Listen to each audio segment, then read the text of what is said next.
Hi all, welcome to Tutorflix. இன்றைக்கி நம்ம next class பார்த்துடலாம். ஓகே, இன்றைக்கி நம்ம பார்க்க போகிற டாபிக் வந்து லிமிட்டெலாம் தான் பார்க்கணும். பட் அதுக்கு முன்னாடி இன்னும் கொஞ்சம் கான்செப்ட்ஸ் இருக்குது. ரியல் அனாலிசிஸில் நிறைய கான்செப்ட் இருக்குது. ஒவ்வொரு சின்ன சின்ன தியரம், சின்ன சின்ன ஸ்டேட்மெண்ட்ஸு, சின்ன சின்ன சப்டாபிக்ஸ் அந்த மாதிரி நிறைய இருக்குது. அது ஆல்மோஸ்ட் உங்களுக்கு எல்லாமே நான் வீடியோவில் கவர் பண்ணிடுறேன்.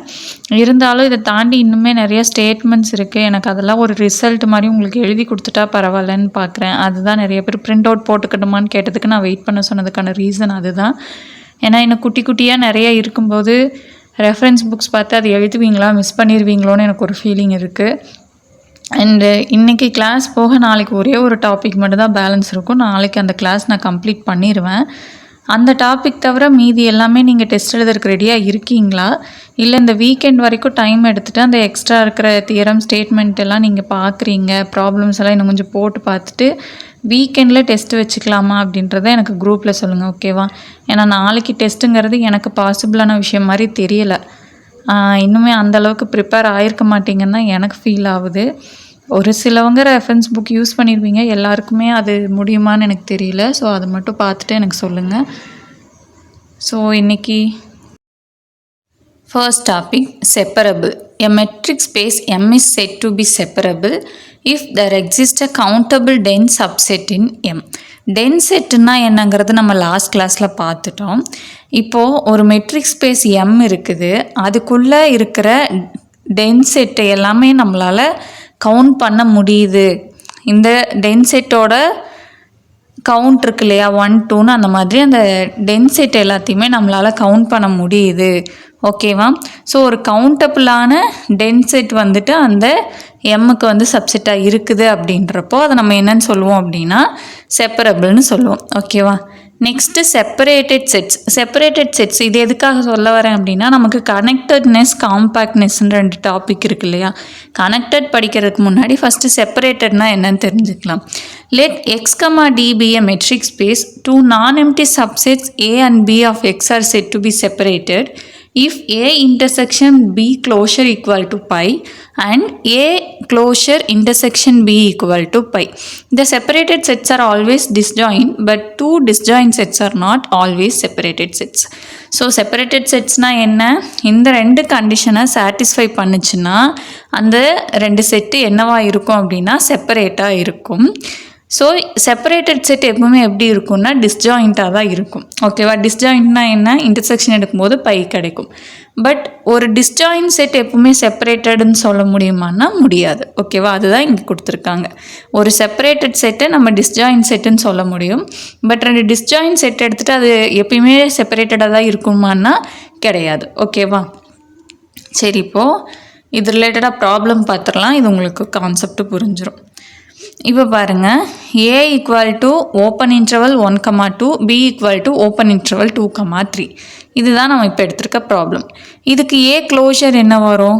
A க்ளோஷர் என்ன வரும்? ஓப்பன் இன்டர்வல் இருந்தால் க்ளோஸ்ட் இன்டர்வல் எழுதுவோம் இல்லையா. க்ளோஷர் எல்லாம் நம்ம லாஸ்ட் கிளாஸில் பார்த்தாச்சு. பார்க்காதவங்க பார்த்துட்டு இதை பாருங்கள், ஓகேவா? அந்த நோட்ஸ் எடுத்து வச்சுருந்தீங்க அப்படின்னா அதை வச்சுட்டு கூட பாருங்கள். ஏன்னா இப்போயும் நான் ஒவ்வொன்றுக்கும் நோட்ஸு போன கிளாஸோடதில் எக்ஸ்பிளைன் பண்ணேன்னா டைம் ஆகிடும், ஓகேவா? ஸோ ஏ க்ளோசர்னால் என்ன? இங்கே ஓப்பன் இன்டர்வல் இருந்துச்சுன்னா க்ளோஷருக்கு நம்ம என்ன பண்ணுவோம்? க்ளோஸ்ட் இன்டர்வலில் எழுதுவோம். அப்போ ஏ க்ளோஷர் என்ன கிடைக்கும்? Closed interval 1,2. அதே மாதிரி இப்போ பிக்கு ஓப்பன் இன்டர்வல் 2,3 இருக்குது. அப்போ பி க்ளோஷர் நமக்கு என்ன கிடைக்கும்? Closed interval 2,3. இப்போ நம்மளோட கண்டிஷன் என்ன? A intersection B closure phi கிடைக்கணும். அதே மாதிரி ஏ க்ளோஷர் இன்டர்செக்ஷன் பியும் பை கிடைக்கணும். இந்த 2ஐயும் செப்பரேட் பண்ணோம், சாரி, இந்த 2க்கும் ஆன்சர் பை கிடச்சிது அப்படின்னா அதை நம்ம என்னன்னு சொல்லுவோம்? செப்பரேட்டட் செட்ஸ்ன்னு சொல்லுவோம். இப்போது இந்த செட்டில் ஏயோட வேல்யூ என்ன? Open interval 1,2. அதே மாதிரி இப்போ இங்கே பி க்ளோஷரோட வேல்யூ என்னது? Closed interval 2,3. இப்போ இந்த 2க்கும் இன்டர்செக்ஷன் எடுக்கிறோம். இன்டர்செக்ஷன் எடுக்கும்போது நமக்கு என்ன வரணும்? காமனாக என்ன எலமெண்ட்ஸ் இருக்கோ அது மட்டும்தான் எழுதுவோம். இப்போ இங்கே ஓப்பன் இன்டர்வல் 1,2. ஸோ இந்த 2வை நம்ம எடுக்க மாட்டோம். 2க்கு முன்னாடி இருக்க நம்பர்ஸ் வரைக்கும் வரும். இங்கே க்ளோஸ்ட் இன்டர்வல் 2க்கு அதிகமான நம்பர் தான் இருக்குது. அப்போ இதுக்கு காமனாக ஒரு எலமெண்ட் கூட நமக்கு இல்லை. ஸோ நமக்கு என்ன கிடைக்குதுன்னா பை கிடைக்குது. ஓகேவா? ஸோ ஃபஸ்ட்டு கண்டிஷன் சாட்டிஸ்ஃபை ஆயிடுச்சு. ஃபஸ்ட் நமக்கு என்ன கிடச்சிருச்சு? பை கிடச்சிருச்சு. அதே மாதிரி நெக்ஸ்ட்டு பாருங்கள், ஏ க்ளோஷருக்கு க்ளோஸ்ட் இன்டர்வல் 1,2. பியோட வேல்யூ என்ன? Open interval 2,3. சேம் ஆஸ் இங்கே வந்து நம்ம 2 எடுப்போம். பட் இங்கே ஓப்பன் இன்டர்வல் எடுக்கிறதுனால நம்ம 2 எடுக்க மாட்டோம் இல்லையா? அப்போ இதுக்கும் நமக்கு என்னதான் காமனாக ஒரு எலமெண்ட் கூட கிடையாது, எம்டி செட்டு தான் கிடைக்குது. ஸோ 2 கண்டிஷனையும் சாட்டிஸ்ஃபை பண்ணுறதுனால இந்த கிவன் செட்டை நம்ம என்னன்னு சொல்கிறோம்? செப்பரேட்டட் செட்டுன்னு சொல்கிறோம். ஓகேவா? So the given sets are separated. இப்போ இதே மாதிரி இன்னொரு எக்ஸாம்பிள் எடுக்கிறேன். A equal to open interval 1,2, B equal to closed interval 2,3, இங்கே ஓப்பன். ஓகேவா? இது வந்து ஹாஃப் க்ளோஸ்டு, ஒரு சைடு வந்து க்ளோஸ்டு, இன்னொரு சைடு ஓப்பனாக இருக்குது B. ஓகே, ஸோ இது எப்படி போடுறதுன்னு பார்க்கலாம். இப்போ ஏ க்ளோஷர் என்ன வரும்? மேலே ஓப்பன் இன்டர்வல் 1,2 இருக்குது. ஸோ இங்கே க்ளோஸ்ட் இன்டர்வல் 1,2. அதே மாதிரி பி க்ளோஷர் எடுக்கும்போது இந்த ஓப்பன் இன்டர்வல் நமக்கு க்ளோஸ்ட் இன்டர்வல் ஆகி க்ளோஸ்ட் இன்டர்வல் 2,3ன்னு கிடச்சிரும். ஓகேவா? இப்போ இதுக்கு அந்த கண்டிஷன் சாட்டிஸ்ஃபை பண்ணதான்னு பார்ப்போம். First A intersection B closure. ஏக்கு ஓப்பன் இன்டர்வல் 1,2, பி க்ளோஷருக்கு க்ளோஸ்ட் இன்டர்வல் 2,3. நமக்கு காமனாக ஏதாச்சும் எலமெண்ட் இருக்கா? இங்கே ஓப்பன் இன்டர்வல், இங்கே க்ளோஸ்ட் இன்டர்வல். ஸோ இங்கே வந்து நம்ம இந்த 2 எடுக்க மாட்டோம், இங்கே தான் அந்த 2 எடுப்போம். ஸோ காமனான எலமெண்ட்ஸ் எதுவுமே இல்லை, எம்டி கிடைக்குது. First condition satisfied. Second condition பார்க்கலாமா? செகண்ட் கண்டிஷன் என்ன? ஏ க்ளோஷர் இன்டர்செக்ஷன் பி. ஏ க்ளோஷரோட வேல்யூ க்ளோஸ்ட் இன்டர்வல் 1,2, பியோட value closed interval 2, open interval 3. இப்போது இந்த செட்லேயும் நம்ம 2 எடுப்போம், ஏன்னா இது க்ளோஸ்ட் இன்டர்வல். இங்கே க்ளோஸ்ட் இன்டர்வல் இருக்குது, இதுக்கும் நம்ம 2 எடுப்போம். ரெண்டுக்கும் காமனாக 2ன்ற ஒரு எலமெண்ட் இருக்குது இல்லையா? அப்போது இதுக்கு ஏ க்ளோஷர் இன்டர்செக்ஷன் பி என்ன கிடைக்கிது? நமக்கு 1 கிடைக்கிது. இது ஒரு எம்டி கிடையாது, ஏன்னா இங்கேயும் 2 இருக்குது, இங்கேயும் 2 இருக்குது. ஸோ இது இந்த கண்டிஷனை சாட்டிஸ்ஃபை பண்ணலை. நமக்கு ரெண்டுமே பைன்னு கிடச்சிருச்சு, எம்டியாக கிடச்சிருச்சுனா தான் அது செப்பரேட்டட்னு சொல்லுவோம். பட் இங்கே வந்து நமக்கு பை கிடைக்கல இல்லையா? So the given set is not separated. இதை வச்சு தான் அந்த ரிசல்ட்டு சொல்லியிருக்கிறாங்க. ஒரு செப்பரேட்டட் செட் எடுத்தோம் அப்படின்னா அதை நம்ம வந்துட்டு டிஸ்ஜாயிண்ட்டுன்னு சொல்லலாம். பட் டிஸ்ஜாயிண்ட்டாக 2 செட் எடுக்கும்போது அதை ஆல்வேஸ் செப்பரேட்டடாக தான் இருக்கும்னு நம்மளால் சொல்ல முடியாது, நாட் செப்பரேட்டடாகவும் இருக்கும். ஓகேவா? இப்போ செப்பரேட்டட் செட் புரிஞ்சிருச்சா? Next connected set. Let x, d be a metric space. Let E subset of x. Then E is said to be connected if it cannot be expressed as a union of 2 non-empty separated set. That is E not equal to A union B, where A, B are separated sets. If E is not connected, then it is said to be disconnected. x, dன்ற metric space நம்ம எடுத்துக்கிறோம். அதில் ஈன்ற ஒரு subset நம்ம எடுத்துக்கிறோம். ஓகேவா? அது எக்ஸுக்கு ஈக்குவலாகவும் இருக்கலாம், இல்லை இல்லாமையும் இருக்கலாம். பட் எக்ஸோட சப்செட்டாக இருக்கணும். ஓகேவா? இதை எப்போ நம்ம கனெக்டட்னு சொல்லுவோம் அப்படின்னா, இந்த சப்செட் இருக்கு இல்லையா, இதை வந்துட்டு 2 செப்பரேட்டட் செட்ஸோட யூனியனாக நம்மளால் சொல்ல முடியாது. ஓகேவா? செப்பரேட்டட் செட்ஸோட யூனியனாக நம்மளால் சொல்ல முடியாத பட்சத்தில் தான் அதை நம்ம என்னன்னு சொல்லுவோம்னா கனெக்டட் செட்டுன்னு சொல்லுவோம். ஓகேவா? அப்போ கனெக்டட் இல்லை அப்படின்னா அந்த செட்டை எப்படி சொல்லும்? டிஸ்கனெக்டட்னு சொல்லலாம். இப்போ இங்கே பாருங்கள், இப்போ ஏ எடுத்துக்கிறோம். இதை வந்துட்டு -1,0 ஓப்பன் இன்டர்வலில் கொடுத்துருக்காங்க, பிக்கும் அதே மாதிரி கொடுத்துருக்காங்க. இப்போ நான் ஏ க்ளோஷர் பி க்ளோஷர் எழுதிட்டேன். இப்போ எனக்கு ஏ இன்டர்செக்ஷன் பி க்ளோஷர் வந்துட்டு எம்டி கிடைக்குது. அதே மாதிரி ஏ க்ளோஷர் இன்டர்செக்ஷன் பி வந்து எம்டி கிடைக்குது. ரெண்டுமே எம்டி கிடைச்சா நம்ம என்னன்னு சொல்லுவோம்? செப்பரேட்டட் செட்டுன்னு சொல்லுவோம். இப்போ நம்ம இங்கே கனெக்டட் செட்டுக்கு என்ன டெஃபினேஷன் பார்த்துருக்கோம்? யூனியன் ஆஃப் 2 நான் எம்டி செப்பரேட்டட் செட்டோட யூனியனாக நம்மளால் அதை எழுத முடியாது. அப்படி எழுத முடியலன்னா அதை கனெக்டட் செட்டுன்னு சொல்லுவோம். ஸோ இப்போ நம்ம இதுக்கு யூனியன் எழுதலாமா? இப்போது இந்த 2 செட் எடுத்துக்கிறோம். ஓப்பன் இன்டர்வல் -1,0 யூனியன் 0,1 எடுக்கிறோம். இப்போ இந்த ரெண்டுமே வந்துட்டு கனெக்டடாக கிடையாது. ஏன் அப்படின்னா, இப்போ இங்கேயும் நம்ம 0 எடுக்க மாட்டோம், இங்கேயும் 0 எடுக்க மாட்டோம். அப்போ நடுவில் ஒரு சின்ன கேப் விழுகுது இல்லையா? இப்போது க்ளோஸ்ட் இன்டர்வலாக இருந்துச்சுன்னு வைங்களேன், -1 0 + 1 இப்படி தான் நமக்கு இந்த லைன் கிடச்சிருக்கும். ஆனால் இங்கே வந்துட்டு நமக்கு என்ன இருக்குது, ஓப்பன் இன்டர்வல் இருக்குது. அப்போ இங்கே 0வை நம்ம எடுக்க மாட்டோம். 0க்கு முன்னாடியே இந்த இன்டர்வல் முடிஞ்சிடும், 0க்கு அப்புறமா தான் இந்த இன்டர்வல் ஸ்டார்ட் ஆகும். நடுவில் ஒரு கேப் இருக்குது. இது கனெக்டடாக இல்லாமல் டிஸ்கனெக்டடாக இருக்குது. ஸோ இந்த லைனில் பார்க்கும்போது உங்களுக்கு புரியுதா? அதுதான் இங்கே சொல்லியிருக்கிறாங்க. 2 செப்பரேட்டட் செட்டோட யூனியனாக நம்மளால் அதை எழுத முடியலைன்னா அது கனெக்டட் செட். ஓகேவா? ஸோ இந்த செட்டை நம்ம இப்போ என்னென்னு சொல்ல போகிறோம், டிஸ்கனெக்டட்னு சொல்ல போகிறோம். ஏன்னா நடுவில் இந்த கேப் இருக்கு இல்லையா, 0ங்கிற இடத்துல நமக்கு எம்டியாக இருக்கு இல்லையா, இங்கேயும் சேராமல் நமக்கு ஒரு கேப் ஃபார்ம் ஆகுது இல்லையா. ஸோ இது வந்து disconnected. Next open cover. Open கவர்னால் என்ன அப்படின்னா, ஒரு மெட்ரிக் ஸ்பேஸ் எடுத்துக்கிறோம், அதில் ஈன்ற சப்செட் எடுத்துக்கிறோம். ஓகேவா? எக்ஸுங்கிற மெட்ரிக் ஸ்பேஸில் நான் ஈங்கிற சப்செட் எடுத்துக்கிறேன். அதுக்குள்ளே நிறைய ஓப்பன் செட்ஸ் இருக்கும்ல. இப்போது இங்கே வந்து ஜி ஆல்ஃபான்னு நம்ம நோட்டேட் பண்ணியிருக்கோம். ஆல்ஃபாக்கு பதிலாக 1 2 3 போடும்போது G1 G2 எக்ஸெட்ரா இந்த மாதிரி நிறைய ஓப்பன் செட்ஸு நமக்கு அந்த ஈன்ற சப்செட்டுக்குள்ளே கிடைக்கும். ஓகேவா? சாரி, எக்ஸுங்கிற சப்செட்டுக்குள்ளே நிறைய ஓப்பன் செட் கிடைக்கும். இப்போ நம்ம எடுத்துருக்கிற சப்செட் இருக்கு இல்லையா, அந்த ஈங்கிறது இந்த G1 யூனியன் G2 யூனியன் இந்த மாதிரி நிறைய ஓப்பன் செட் இருக்குல்ல, இதோட யூனியனுக்கு சப்செட்டாக இருக்குது அப்படின்னா அதை வந்துட்டு நம்ம ஓப்பன் கவர் அப்படின்னு சொல்லுவோம். ஓகேவா? எக்ஸுங்கிற ஒரு மெட்ரிக் ஸ்பேஸ் வந்துட்டு நம்ம எடுத்துக்கிறோம், அதில் ஈன்ற சப்செட் எடுத்துக்கிறோம்.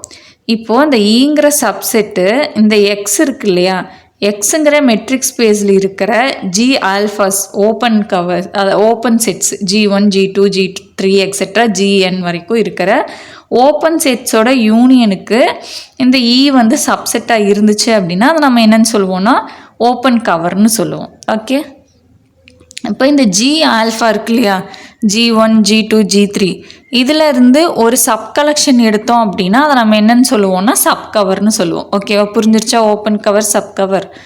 Next compact set. Let x, d be a metric space. Let k a subset of x. Then k is said to be compact if every open cover of k has finite subcover. இப்போ open கவர்னால் என்னன்னு பார்த்தோம் இல்லையா, இந்த open கவருக்குள்ளே finite number of sub covers இருந்துச்சு அப்படின்னா அதை நம்ம என்னன்னு சொல்லுவோம், காம்பேக்ட் செட்டுன்னு சொல்லுவோம். ஓகேவா? Next complete metric space. ஒரு மெட்ரிக் ஸ்பேஸை எப்போ கம்ப்ளீட் மெட்ரிக் ஸ்பேஸ்ன்னு சொல்லுவோம் அப்படின்னா, அந்த மெட்ரிக் ஸ்பேஸில் இருக்கிற எல்லா காட்சி சீக்வென்ஸும் அந்த மெட்ரிக் ஸ்பேஸில் இருக்கிற பாயிண்ட்டுக்கே கன்வர்ஜ் ஆச்சுன்னா அதை கம்ப்ளீட் மெட்ரிக் ஸ்பேஸ்ன்னு சொல்லுவோம். அப்படி இல்லை அப்படின்னா இன்கம்ப்ளீட்னு சொல்லுவோம். ஓகேவா? A metric space x, d is said to be complete if every காட்சி sequence in x converges in x. எக்ஸில் இருக்கிற எல்லா காட்சி சீக்வன்ஸும் எக்ஸில் இருக்கிற பாயிண்ட்டுக்கே கன்வர்ஜ் ஆச்சு அப்படின்னா அந்த மெட்ரிக் ஸ்பேஸை என்னன்னு சொல்லுவோம், கம்ப்ளீட் மெட்ரிக் ஸ்பேஸ்ன்னு சொல்லுவோம். அப்படி இல்லைன்னா அதை இன்கம்ப்ளீட்னு சொல்லுவோம். இப்போ பாருங்கள், any discrete metric space is complete. Discrete மெட்ரிக்னால் நம்ம என்னன்னு பார்த்தோம், distance of x, y equal to 0. அடுத்தது distance of x, y equal to 1. எக்ஸும் ஒய்யும் ஈக்குவலாக இருந்தால் 0, நாட் ஈக்குவலாக இருந்தால் 1. ஓகேவா? இதை நம்ம போன கிளாஸ்லேயே பார்த்துட்டோம். மெட்ரிக் ஸ்பேஸில் ஃபஸ்ட் கிளாஸ்லேயே டிஸ்க்ரீட் மெட்ரிக்னா என்னங்கிறத பார்த்துட்டோம். இப்போ நான் வந்துட்டு எக்ஸனுங்கிற ஒரு காட்சி சீக்வன்ஸை இந்த டிஸ்க்ரீட் மெட்ரிக் ஸ்பேஸில் நான் எடுத்துக்கிறேன். ஓகேவா? எடுத்தால் அதோட டிஸ்டன்ஸ் நான் பார்க்குறேன்.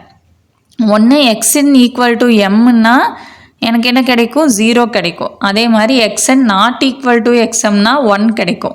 அப்போது இந்த பாயிண்ட் வந்துட்டு எனக்கு ஏதோ ஒரு இடத்துல இந்த சீக்வன்ஸ் வந்துட்டு எனக்கு என்ன ஆகுது, கன்வர்ஜ் ஆகுது. எக்ஸ்என்னும் எக்ஸ்எம்மும் ஈக்குவலாக இருக்கையில் எனக்கு 0ன்ற பாயிண்ட்டுக்கு கன்வர்ஜ் ஆகுது. எக்ஸ்என்னும் எக்ஸ்எம்மும் நாட் ஈக்குவல் டுவாக இருந்தால் எனக்கு 1ங்கிற பாயிண்ட்டுக்கு கன்வர்ஜ் ஆகுது. பட் எனக்கு என்ன ஆகுது, இந்த காட்சி சீக்வன்ஸ் ஏதோ ஒரு வகையில் கன்வர்ஜ் ஆகுது.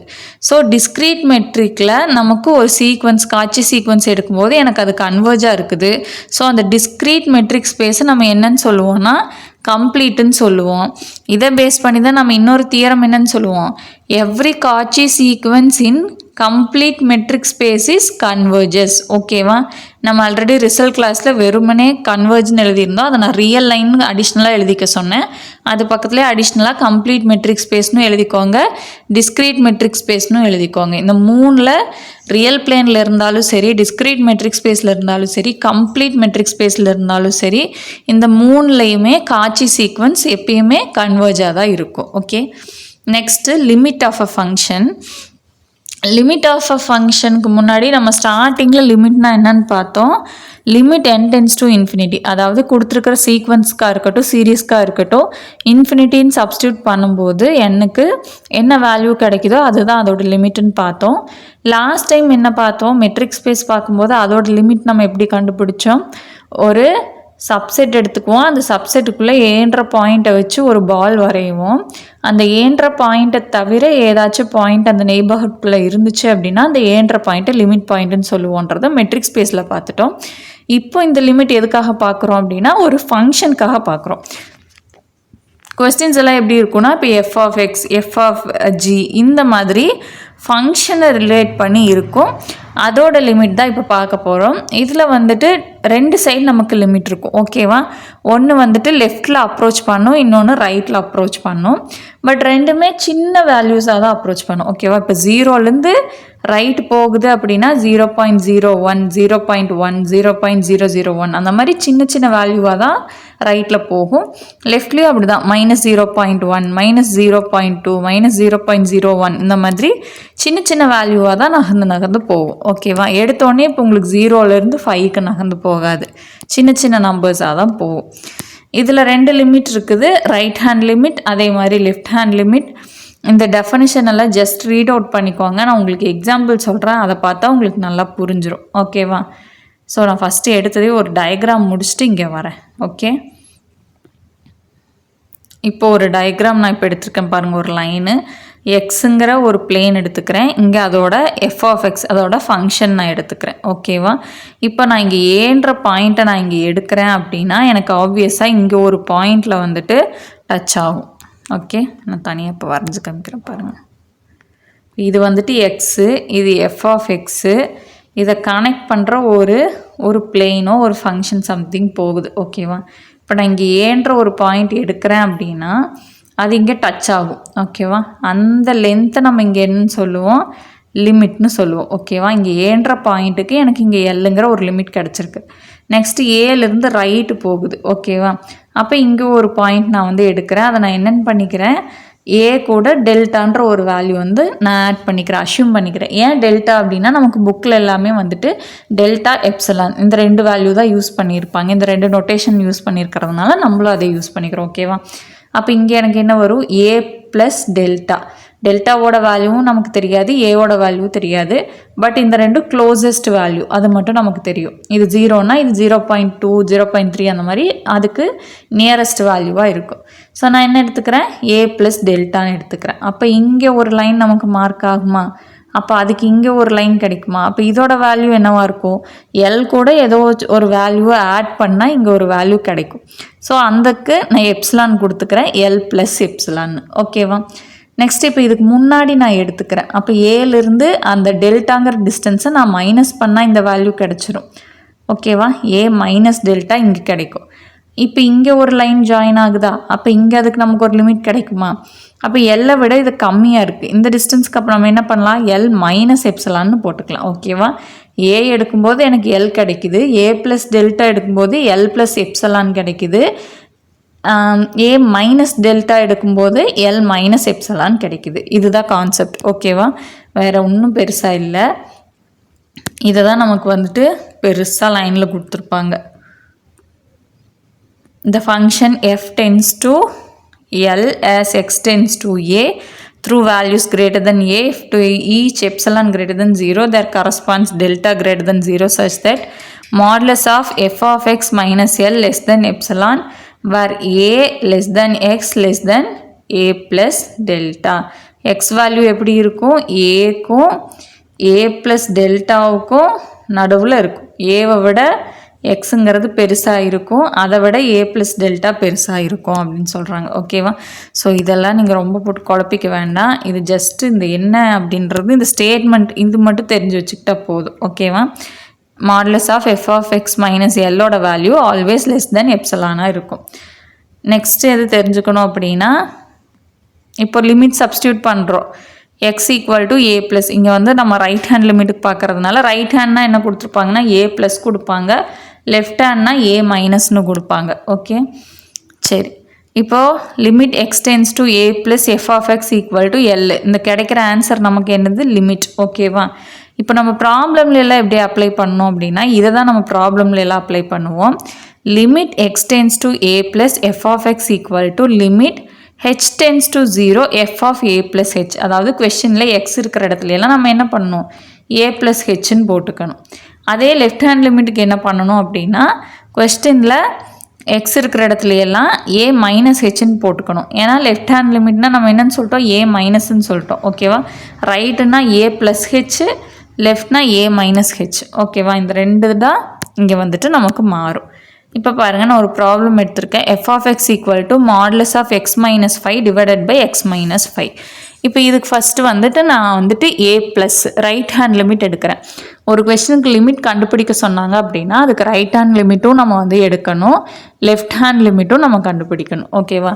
இப்போ நான் ரைட்டுக்கு வந்துட்டு 5 ப்ளஸ்ன்னு எடுக்கிறேன்னா, சரி, limit X tends to 5 plus modulus of X minus 5 divided by X minus 5. Next என்ன பண்ணுறோம், நான் என்ன சொன்னேன், ப்ளஸ்ன்னு இருந்தால் கொஸ்டினில் எக்ஸ் இருக்கிற இடத்துல எல்லாம் நம்ம என்ன பண்ணணும், அந்த ஏ ப்ளஸ் ஹெச்ன்னு எழுதிக்க சொன்னேன்னா ஏ ப்ளஸ்ன்னு இருந்ததுன்னா ஏ ப்ளஸ் ஹெச்ன்னு எழுதணும். ஸோ இங்கே ஏ இருக்கிற இடத்துல நமக்கு என்ன இருக்குது, 5 இருக்குது. ஸோ ஏ இருக்கிற இடத்துல 5 இருக்கிறனால எக்ஸ் இருக்கிற இடத்துல எல்லாம் நான் 5 ப்ளஸ் ஹெச்ன்னு போட்டுக்க போகிறேன். ஓகேவா? இப்போ மாடுலஸ் ஆஃப் எக்ஸ் மைனஸ் 5 எப்படி மாறும், மாடுலஸ் ஆஃப் எக்ஸுக்கு பதிலாக 5 ப்ளஸ் ஹெச், அந்த மைனஸ் 5 அப்படி எழுதிக்க போகிறோம். கீழே எக்ஸுக்கு பதிலாக 5 ப்ளஸ் ஹெச், அந்த மைனஸ் 5 அப்படி எழுதிக்க போகிறோம். நெக்ஸ்ட் ஸ்டெப்பில் இந்த ப்ளஸ் 5 மைனஸ் 5 கேன்சல் ஆகிட்டு எக்ஸ் மட்டும் ஹெச் மட்டும் இருக்கும், மாடுலஸ் ஆஃப் ஹெச் மட்டும் இருக்கும். கீழேயும் ப்ளஸ் 5 மைனஸ் 5 கேன்சல் ஆகி ஹெச் மட்டும் இருக்கும். நெக்ஸ்ட்டு இப்போ ஹெச் டென்ஸ் டு 0வா, 0 ப்ளஸ்ன்னு இருக்குது. அப்போ 0க்கு அடுத்த வேல்யூ நம்ம போட்டு பார்க்கலாமா, 0.1ன்னு நான் வச்சுக்கிறேன். நீங்கள் 0.01 வச்சாலும் ஒன்றும் பிரச்சனை இல்லை, ஆன்சர் ஒன்று தான் வரும். இப்போ நான் 0.1ன்னு வச்சுக்கிறேன். மாடுலஸ் ஆஃப் 0.1ஓட வேல்யூ என்ன, 0.1 தான். கீழேயும் அப்போ ஹெச்சுக்கு நம்ம 0.1 தானே போட்டிருப்போம். இந்த ரெண்டையும் கேன்சல் பண்ணால் நமக்கு என்ன கிடைக்கும், 1 கிடைக்கும். ஸோ ரைட் ஹேண்ட் லிமிட் வந்துட்டு 1. ஓகேவா? நெக்ஸ்ட்டு லெஃப்ட் ஹேண்ட் லிமிட் கண்டுபிடிக்கலாமா. லெஃப்ட் ஹேண்டுக்கு என்ன பண்ணணும், எக்ஸ் இருக்கிற இடத்துல ஏ ப்ளஸ் ஹெச்சுக்கு பதிலாக ஏ மைனஸ் ஹெச். அப்போ இங்கே எக்ஸ் இருக்கிற இடத்துல 5 மைனஸ் ஹெச்ன்னு போட்டுக்கணும். அப்போ modulus of 5 minus h minus 5 divided by 5 minus h minus 5 இருக்கும். போன ப்ராப்ளம் மாதிரி தான், ப்ளஸ் 5 மைனஸ் 5 கேன்சல் ஆயிரும். மாடுலஸ் ஆஃப் மைனஸ் ஹெச்ன்னு கிடைக்கும். மேலே கீழே ப்ளஸ் 5 மைனஸ் 5 கேன்சல் ஆகி மைனஸ் ஹெச் இருக்கும். ஓகேவா? இதை நான் மைனஸ் மிஸ் பண்ணிட்டேன் பாருங்கள், மைனஸ் ஹெச் இருக்கும். ஓகேவா? அப்போது இங்கேயும் நான் என்ன பண்ணுறேன், இப்போ ஹெச் டென்ஸ் டு 0 மைனஸா. ஸோ நான் என்ன பண்ணுறேன்னா இங்கே வந்து 0 ப்ளஸ்ன்னு இருந்தங்காட்டி ப்ளஸ் 0.1 எடுத்துக்கிட்டேன். மைனஸ்னால் 0லேருந்து இந்தெல்லாம் போகும் இல்லையா, லெஃப்ட் சைடில் போகும்போது நமக்கு மைனஸ் 0.1 தானே கிடைக்கும். ஸோ நான் வந்துட்டு ஹெச் இருக்கிற இடத்துல இப்போ நான் என்ன பண்ணிக்க போகிறேன், மைனஸ் 0.1 நான் போட்டுக்க போகிறேன். ஓகேவா? இப்போ பாருங்கள்,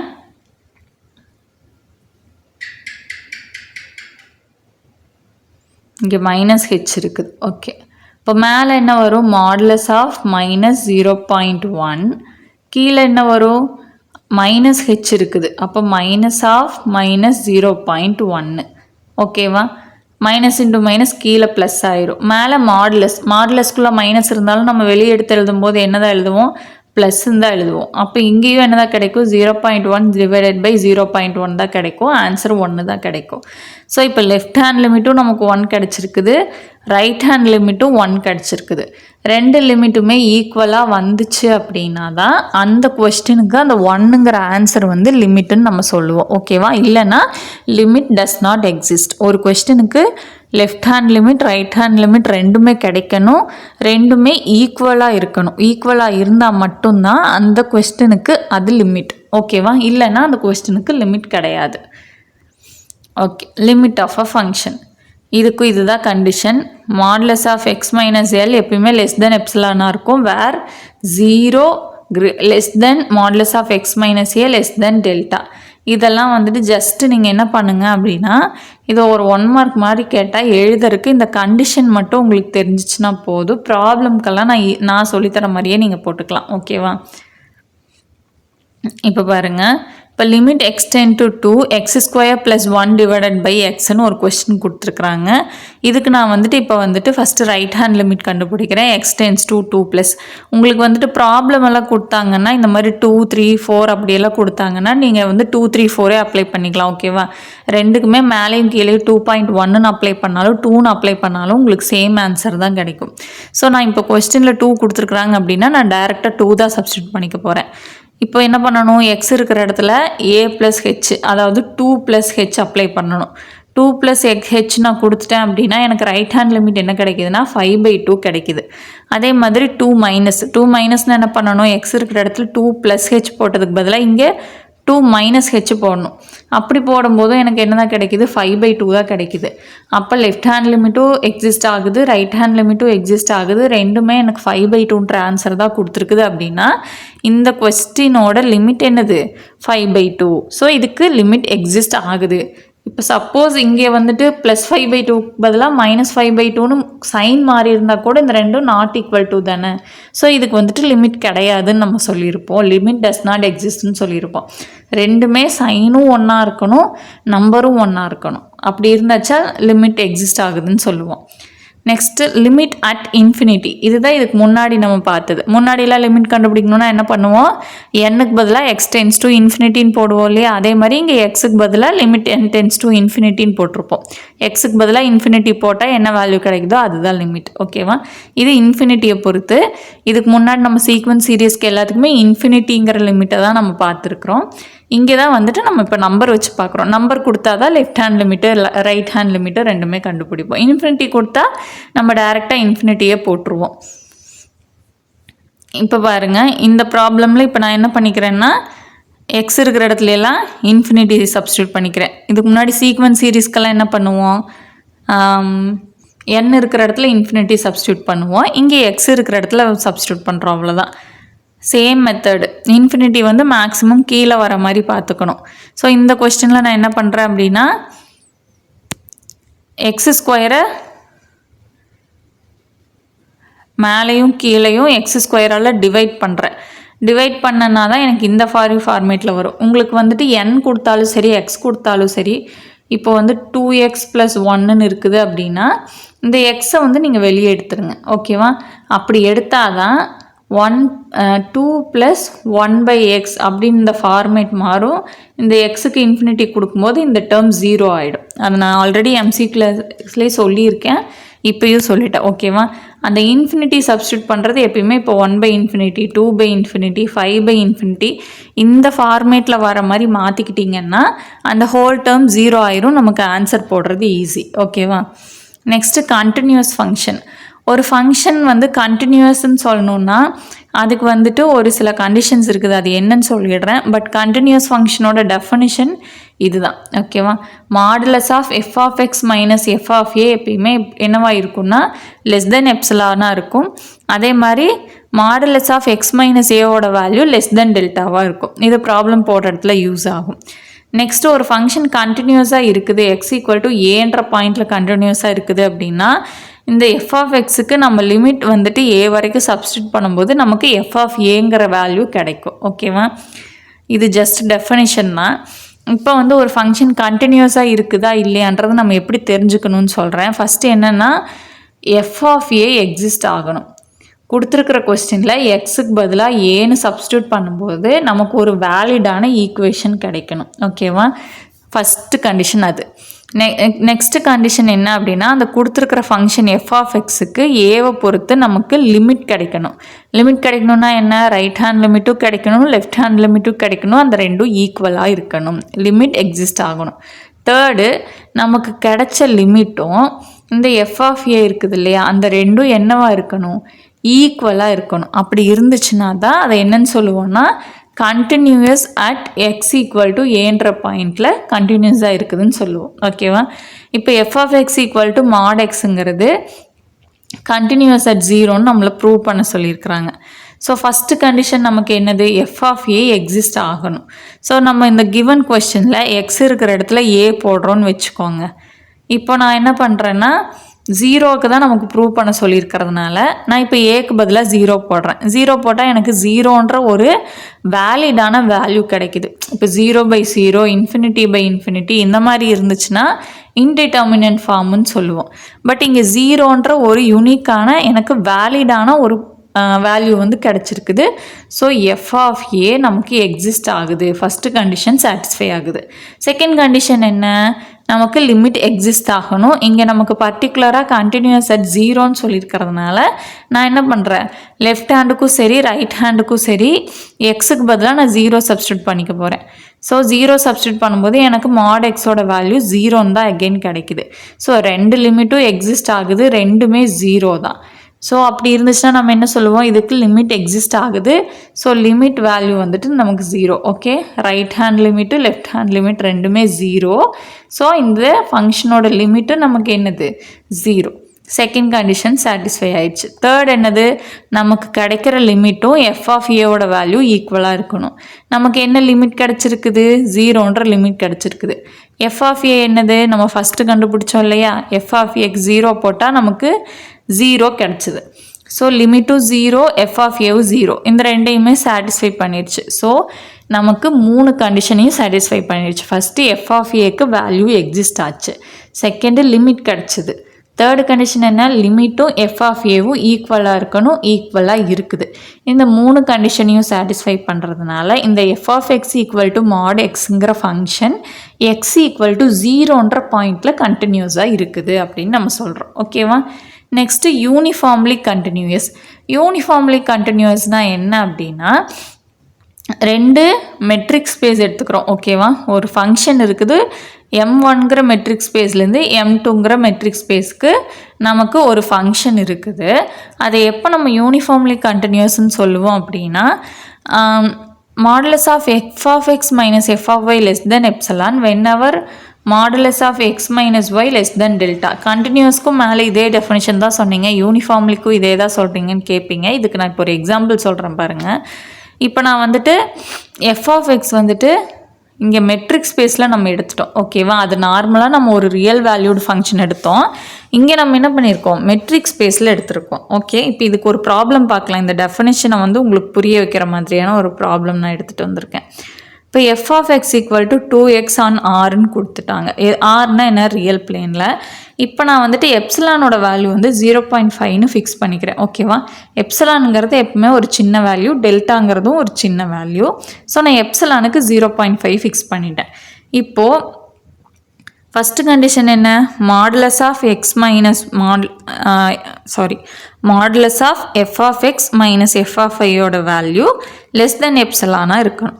so modulus of F of X minus F of ஐயோட வேல்யூ லெஸ் தென் 0.5 போட்டேன். ஏன்னா நான் இங்கே தானே எப்சிலானுக்கு 0.5 எடுத்திருக்கேன். ஸோ எப்சிலானுக்கு பதிலாக 0.5ன்னு போட்டேன். நம்மளோட ப்ராப்ளம் என்ன, எஃப் ஆஃப் எக்ஸோட வேல்யூ 2xன்னு கொடுத்துருக்காங்க. அப்போ நான் என்ன பண்ணுறேன், இங்கே எஃப் ஆஃப் எக்ஸுக்கு பதிலாக 2xன்னும் எஃப் ஆஃப் ஒய்க்கு பதிலாக 2yன்னும் சப்ஸ்டியூட் பண்ணிக்கிறேன்.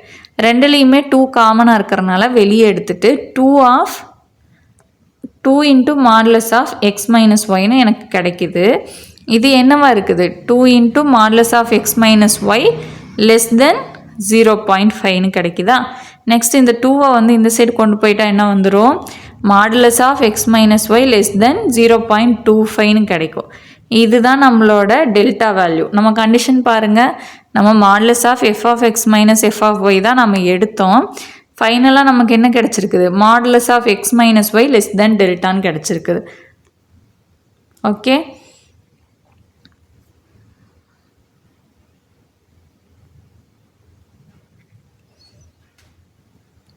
புரிஞ்சிருச்சா? கொஸ்டின் என்னது, F of X equal to 2x. So நான் எஃப் ஆஃப் எக்ஸுக்கு பதிலாக 2xன்னும் எஃப் ஆஃப் எக்ஸ் ஒய்க்கு பதிலாக 2yன்னும் சப்ஸ்டியூட் பண்ணுறேன். எப்சிலானுக்கு 0.5ன்ற ஒரு வேல்யூ நானே கொடுக்குறேன். அப்படி கொடுத்தா இங்கே நமக்கு என்ன கிடைக்குது,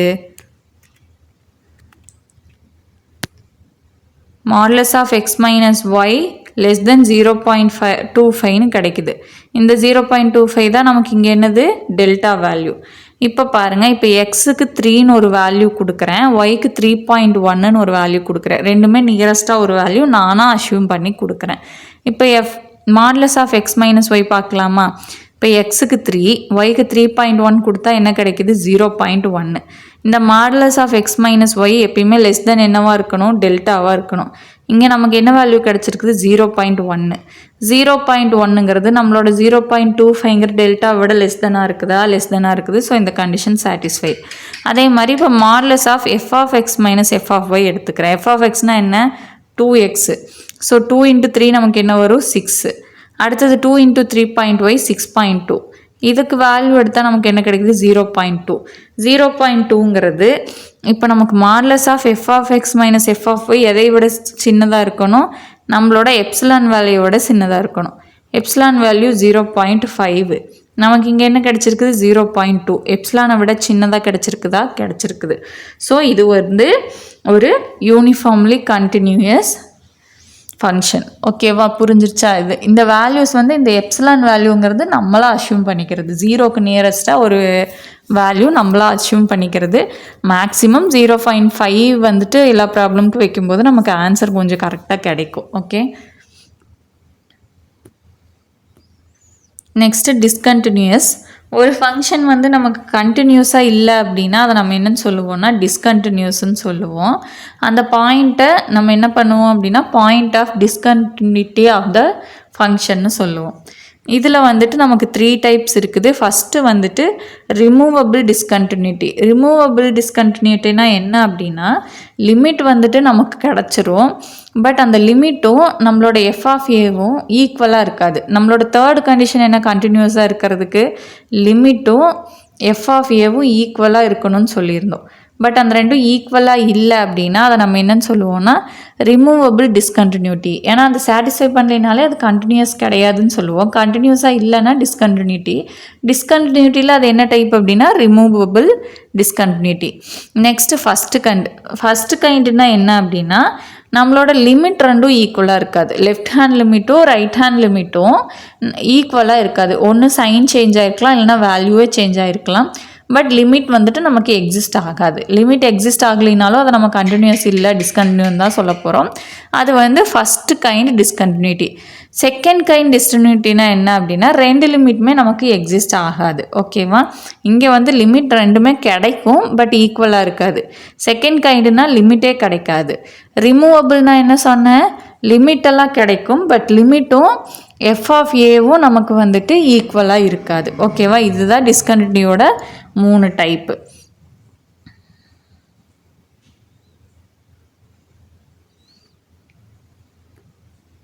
இது உங்களுக்கு ப்ராப்ளம் எக்ஸ்பிளைன் பண்ணலாம் எழுதுனேன். பட் எம்சிக்யூ கிளாஸ் தனியாக போட்டுக்கலான்னு எனக்கு ஃபீல் ஆகுது. இவ்வளோ கான்செப்ட் இருக்கிறப்போ உங்களுக்கு உள்ள எம்சிக்யூ கிளாஸ் கொண்டு வந்தால் அவ்வளோ ப்ராப்பராக இருக்காது. ஸோ டெஃபினிஷன் நல்லா அண்டர்ஸ்டாண்ட் பண்ணிக்கோங்க. அதுக்கப்புறமா நம்ம ப்ராப்ளம் பார்த்துக்கலாம். நெக்ஸ்ட் டாபிக் டிஃப்ரென்ஷியபிலிட்டி ஆர் இதை வந்து டெரிவேட்டிவ்ஸ்னு சொல்லுவாங்க. ஓகேவா? Let F B a defined on an open interval a comma b and assume that z belongs to a comma b, then f is said to be differentiable at c whenever the limit extends to c f of x minus f of c divided by x minus c exists. The limit denoted by f dash of c is called the derivative of f. சரி, இது இவ்வளோ பெருசு வேணாம், சிம்பிளாக சொல்கிறேன் பாருங்கள். எஃப்ன்ற ஒரு function இருக்குது. அது ஓப்பன் இன்டர்வல் ஏ கமா பியில் நம்ம டிஃபைன் பண்ணுறோம். இப்போ சீன்ற ஒரு பாயிண்ட்டை வந்து நான் என்ன பண்ணுறேன்? ஏ கமா பிக்குள்ளே நான் எடுத்துக்கிறேன். இப்போ இந்த சிங்கிற பாயிண்ட் வந்து எனக்கு டிஃப்ரென்ஷியபிள் ஆகுது அப்படின்னா அந்த சீன்ற பாயிண்ட்டை பொறுத்து இந்த ஃபங்க்ஷனுக்கு ஒரு லிமிட் கிடைக்கும். அது என்ன ஃபார்மேட்டில் இருக்குது அப்படின்னா f of x minus f of c divided by x minus cங்கிற ஃபார்மேட்டில் இருக்குது. ஓகேவா? இந்த லிமிட் வந்துட்டு எனக்கு எக்ஸிஸ்ட் ஆகும்னு சொல்கிறாங்க. இதுதான் வந்துட்டு டிஃப்ரென்ஷியபிலிட்டி ஆர் டெரிவேட்டிவ்னு சொல்லுவோம். ஓகேவா? f dash of c equal to limit x tends to c f of x minus f of c divided by x minus c. இங்கே அதே மாதிரி போன தடவை லிமிட்டுக்கு பார்த்த மாதிரி எக்ஸுக்கு பதிலாக நம்ம வந்துட்டு H tends to 0 C plus ஹெச்னு எழுதுறதுனாலும் எழுதிக்கலாம். ரெண்டு ஃபார்மேட். ஓகேவா? எக்ஸ் இருக்கிற இடத்துல என்ன பண்ணுவோம்? C plus H. அங்கே என்ன பண்ணுவோம்? ஏ ப்ளஸ் ஹெச்னு போட்டோம். இங்கே வந்து எஃப் டேஷ் ஆஃப் சின்னு எடுத்துக்கிறதுனால நம்ம சி ப்ளஸ் ஹெச்னு எழுதிக்கிறோம். அவ்வளோதான் டிஃப்ரென்ஸ். ஓகேவா? டெரிவேட்டிவ்ஸ்னால் நீங்கள் இந்த ரெண்டு ஃபார்மேட் மட்டும் தெரிஞ்சுக்கிட்டால் போதும்.